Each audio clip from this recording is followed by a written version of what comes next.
Yep, it's like celebrating Hitler. Celebrating Columbus is like celebrating Hitler. You can get away with that because the amount of ignorance in our world and in our country is so spectacular. The man is a vile human being. I don't know what motivates him, and I don't really care.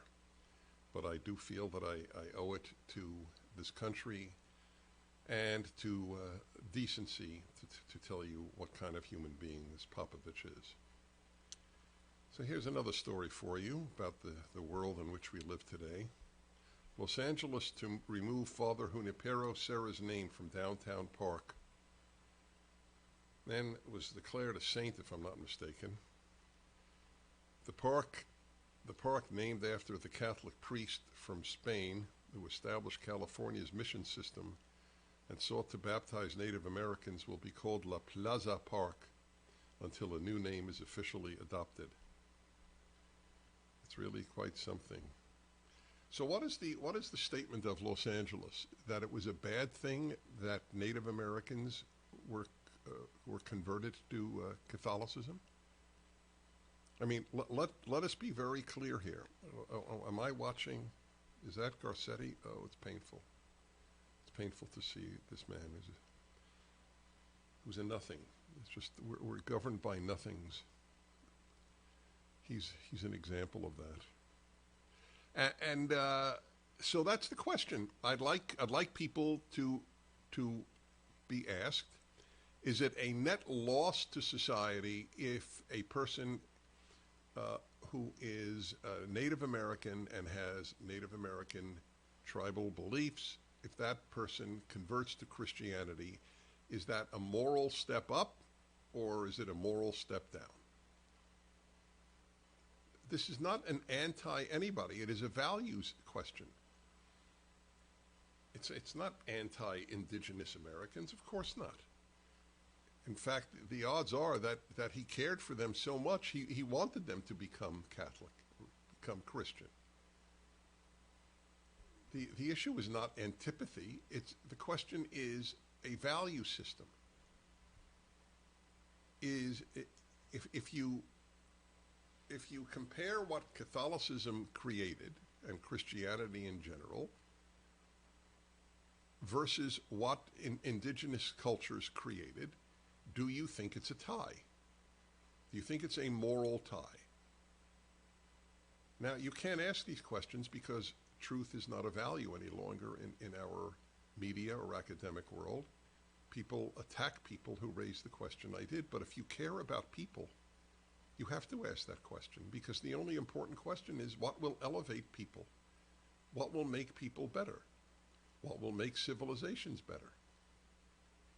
Those are moral questions. They're the important moral questions. It's not anti any human. It is pro the belief that there are better and more elevated ways of living. And I'm not Catholic. I'm not even Christian. I'm Jewish, but there's no question in my mind that what Christianity has created, and it did a lot of bad things too, because human beings can ruin everything, but it created a world of women's rights, of human rights, of international human rights, of a gigantic democratic republic in the United States and elsewhere.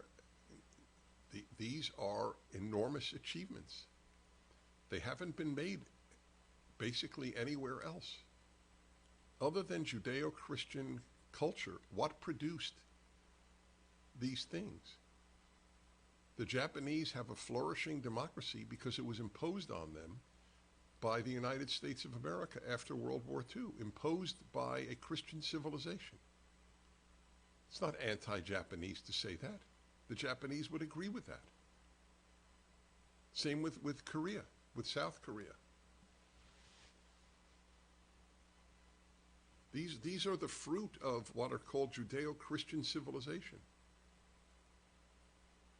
Condemning this priest for converting indigenous Americans, indigenous peoples, is to state that there is no moral benefit to becoming a Christian versus a person who believes in indigenous beliefs. Now, I suspect that a lot of kids who go to college would actually say, that's right, there is nothing better whatsoever. On the contrary, it was evil to convert these people. But why was it evil to convert these people? Were they converted as so many people were to Islam at the threat of death? No, they weren't. That people preached the gospel to these people and hoped that they would choose this way of life. Los Angeles plans to remove Father Junipero Serra's name from a downtown park across the street from Union Station. This is from NBC News in L.A. As part of the Los Angeles work to reckon with mistakes and wrongdoings in the city's history, officials made the announcement. I don't understand what that means. What does that mean? They don't explain. Officials made the announcement on Monday, Indigenous Peoples Day, in the city of Los Angeles. The park will be called La Plaza Park until a new name is officially adopted. Serra was a Catholic priest from Spain who established California's mission system and sought to baptize Native Americans. His sainthood in 2015 was protested by Native Americans, citing that indigenous people were brutalized, beaten, and forced into labor for the missions. Los Angeles is a city of belonging that takes responsibility for the mistakes we've made in the past. A city of belonging. I love that. I live in a city of belonging. Am I lucky or what? Our indigenous brothers and sisters deserve justice, and today we take a step toward delivering both greater cultural sensitivity and spaces for Angelenos to gather and perform their traditional ceremonies. A statue of Father Serra was toppled at the park during protests in June 2020. You know, it's fascinating. There are so many Catholics as compared to people of indigenous culture in Los Angeles. And the man is a saint of the Catholic Church, and nothing will happen. Because too many spokesmen in the Catholic Church are afraid. They're just afraid of speaking out. As I say often in religious life, people are more afraid of CNN than they are of God. 1-8-Prager-776. You are listening to The Dennis Prager Show.